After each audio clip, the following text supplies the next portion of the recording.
नमस्कार साथियों, आज हम बात करेंगे भारत सरकार के मानव संसाधन विकास मंत्रालय के अंतर्गत आने वाले केंद्रीय संगठन नवोदय विद्यालय के बारे में।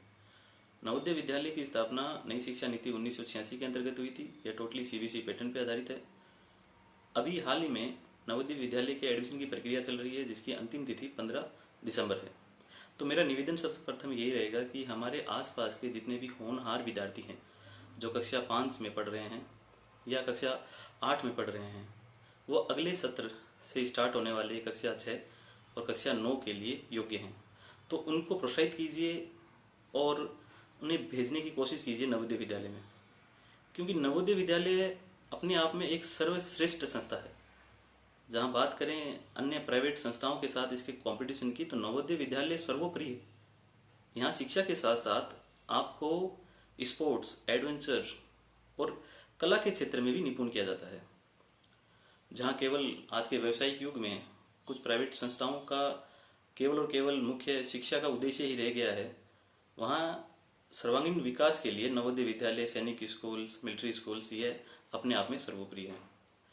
तो आपके आसपास में जहाँ आपको लगता है कुछ ऐसे आर्थिक रूप से पिछड़े हुए वर्ग जो हमारे आसपास में रहते हैं, उनके बच्चे होनहार हों, तो उन होनहार बच्चों को आप प्रोत्साहित कीजिए नवोदय विद्यालय में भेजने के लिए।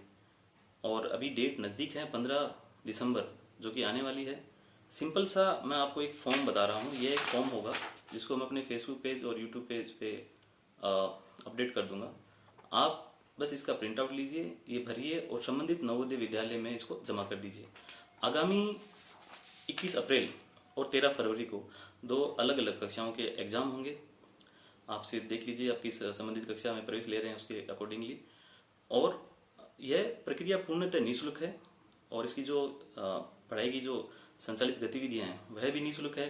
यह टोटली आवासीय शैक्षणिक व्यवस्था है, यानी यहाँ हॉस्टल की व्यवस्था की गई है। आपको हॉस्टल के साथ अंदर रहते हुए अपनी पढ़ाई को संचालित करना है।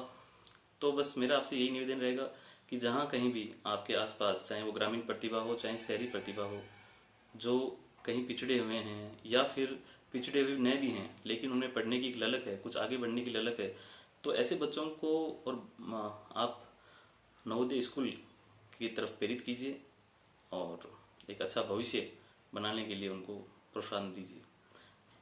बस यही है। और इसका जो सिलेबस है वह कुछ ज़्यादा विशेष नहीं है। कक्षा 6 के लिए सामान्य हिंदी है, सामान्य विज्ञान है और मानसिक योग्यता का एक कंबाइंड प्रश्न पत्र रहेगा। वहीं कक्षा 9 के लिए साइंस, मैथ और थोड़े से जो जीके की बात करें वो रहेगा और इसके अलावा हिंदी का एक पेपर होगा। उसके बाद इनकी ऑल ओवर मेरिट बनेगी और मेरिट के बाद इनका चयन हो जाएगा। तो बस इतना सा ही मैं कहना चाहता हूँ कि आपके आसपास में कहीं भी कोई विद्यार्थी ऐसा है जो होनहार हैं और ग्रामीण प्रतिभा या शहरी प्रतिभा जो कहीं आर्थिक रूप से पिछड़े हुए हैं या कहीं और आपको लग रहा है कि किसी नॉलेज की वजह से उनको पता नहीं है, तो उन्हें प्रोत्साहन दीजिए और एडमिशन की प्रक्रिया में उनको प्रवेश दिलाइए। जय हिंद, जय भारत।